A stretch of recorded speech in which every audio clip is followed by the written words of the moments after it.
Наконец, наши длительные ожидания подошли к концу. Я рад вас всех поздравить с обновлением до версии 2.2.0 и с началом нового сезона в eFootball 2023. Как и всегда, в начале новый сезон привнес много интересного контента в онлайн, что и предлагаю обсудить в рамках этого ролика, поскольку оффлайн контент мы уже рассматривали не так давно. Посему, в рамках этого ролика мы ознакомимся с матчпассом, который ввели в игру, познакомимся с новыми паками, ивентами и много чем прочим, что добавили в игру после начала нового сезона. Устраивайтесь поудобнее, не забывайте поддерживать это видео своими лайками, подписывайтесь на канал, если находитесь здесь впервые, и в комментариях делитесь своими ощущениями после начала нового сезона. Ну а мы начинаем.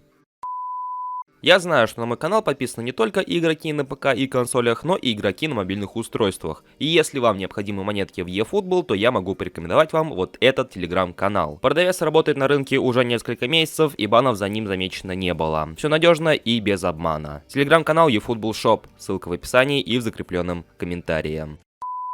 Вчера после завершения техобслуживания в игре стал доступен новый сезон, а именно второй сезон в рамках eFootball 2023. Данный сезон посвящен чемпионату мира и национальным сборным, а поэтому контент, который появился в игре, отсылается именно к национальным сборным. Начиная от паков и заканчивая ивентами, которые появились после обновления. Таким образом, в игре уже стали доступны премиум паки с национальными сборными. Сборной Аргентины, Бразилии, Японии и Франции. У всех них также присутствуют игроки из серии Big Time, которых можно получить после приобретения. Также с этими паками вроде как идут ретро-формы. Как и было обещано разработчиками, у игроков из серии Big Time присутствует своя определенная внешность, которая отсылается к тому или иному временному периоду, а также отдельное празднование, которое копирует празднование из того или иного матча. Ну и по традиции, поскольку это премиум паки, то и оцениваются они соответствующие: 1500 золотых монет eFootball. Также после завершения техобслуживания Konami всем раздали по одной крутке со сборной Франции, то есть это отдельный пак, который был доступен только за одну крутку, то есть ни за монеты, ни за КПшки он больше не доступен, только одна единственная попытка. Ну и стоит признать, что игроков там было действительно немного, и самым ценным можно назвать разве что Мбаппе, но естественно он выпал далеко не всем. Также, что на самом деле неожиданно, Konami выкатили аж целых два эпических пака с национальными сборными, это пак со сборной Испании 2010 года и с игроками сборной Японии.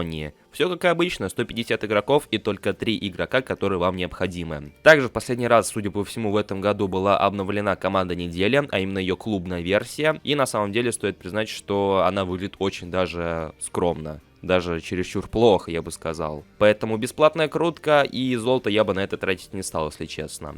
Также были добавлены паки с хайлайтами игроков японской J-лиги, которые на самом деле представляют из себя контент для внутреннего потребления, то есть локальный контент. Также паки по американской лиге MLS, турецкой лиге и пак с игроками национальной сборной за номинальные контракты. Там тоже на самом деле не особо разгуляешься, и игроков, которых стоит подписывать, только пара-тройка, остальное все на самом деле мусор. Помимо всего прочего, Konami также ввели мандаты на обычных игроков. Что же это такое? По сути, это те же самые скауты, которые присутствовали в серии PES ранее. То есть вам выдается 5-звездочный, 3-звездочный или 4-звездочный мандат, и вы рандомно подписываете одного из игроков с 5, 3 или 4 звездами. Происходит это все рандомно, поэтому вам может выпасть какой-нибудь Лионель Месси за 5-звездочный мандат, или какой-нибудь, я не знаю, Чупа-Мотинг за 3-звездочный мандат. Это сделано скорее для новичков, которые только-только вкатываются в игру, поскольку ГПшек, возможно, у них будет не хватать на тех или иных игроков, а топов выловить хочется, даже, допустим, обычных. Для всех же остальных, кто играет в игру уже давным-давно, или уж тем более донатит в эту игру, эти мандаты особо-то и не сдались. Что же касается ивентов, добавили ли там хоть какое-то разнообразие? На самом деле да, но в то же время не совсем, поскольку как таковая структура ивентов почти не изменилась, то есть забейте столько-то голов, заработайте столько-то очков и идите со спокойной душой. Изменились разве что условия участия в этих ивентах, то есть в каких-то ивентах нужно собрать определенную сборную или собрать команду с определенной совокупной силой, и не более того. С одной стороны, это отчасти даже весело, но с другой стороны, неужели это все, на что хватило Konami в этом вопросе? Ну, суть по всему, да. Также в аутентичных соревнованиях добавили так называемый The International Cup Experience, тот самый турнир с искусственным интеллектом, о котором мы говорили в одном из предыдущих роликов. К сожалению, это не сделали как отдельный режим, в котором вы сможете просто поиграть без каких-либо условий. Все это сделано как какой-то онлайн-ивент, только с искусственным интеллектом, то есть вам конкретно разделили по стадиям, там наберите несколько очков, а там одержите по одной победе. И по сути Konami особо не соврали, то есть мы по сути проходим групповой этап и дальше в сетку плей-офф.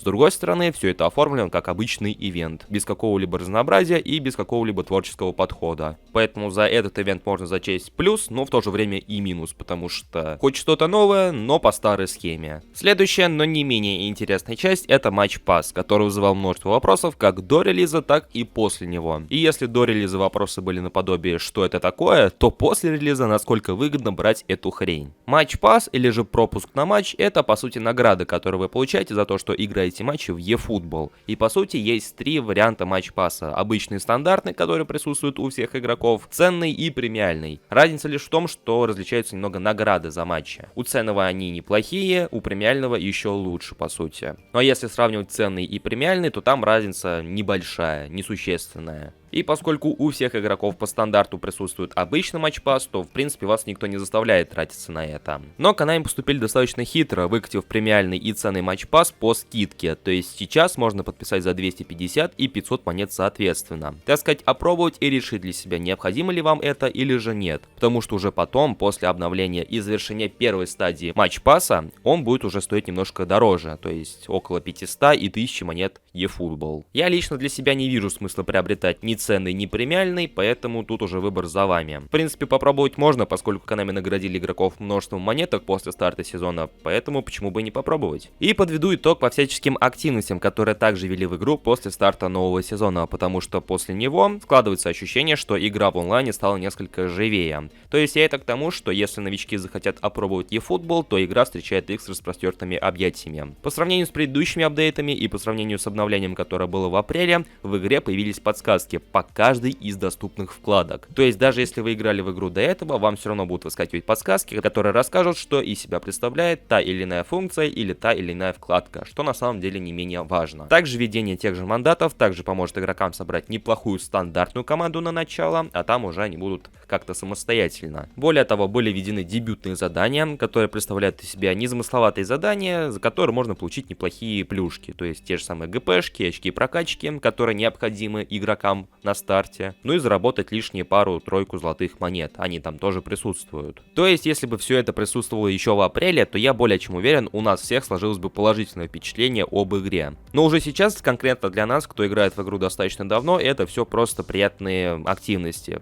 что-то какой-то посторонний контент. Для новичков же это лишь положительное нововведение, которые помогут мягче вкатиться в игру, без каких-либо проблем или лишних вопросов. Поэтому за это тоже можно похвалить Konami.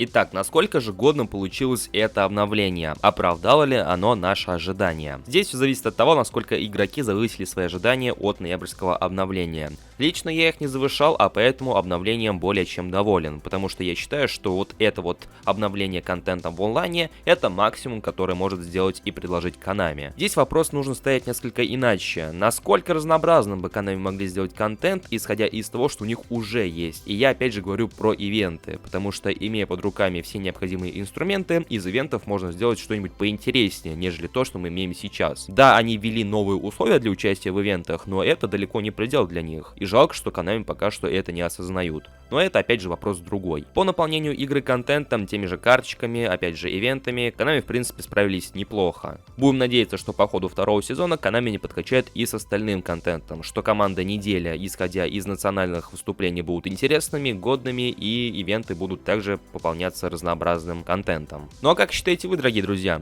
Ваше мнение по всему увиденному, услышанному я буду ждать в комментариях под этим роликом. Насколько вас удовлетворило это обновление, новый сезон и какие у вас ожидания по ходу этого сезона? Насколько разнообразным и интересным контент будет? Пишите в комментариях. Не забывайте поддерживать это видео своими лайками, поскольку это способствует продвижению ролика. Ну и подписывайтесь на этот канал, если находитесь здесь впервые.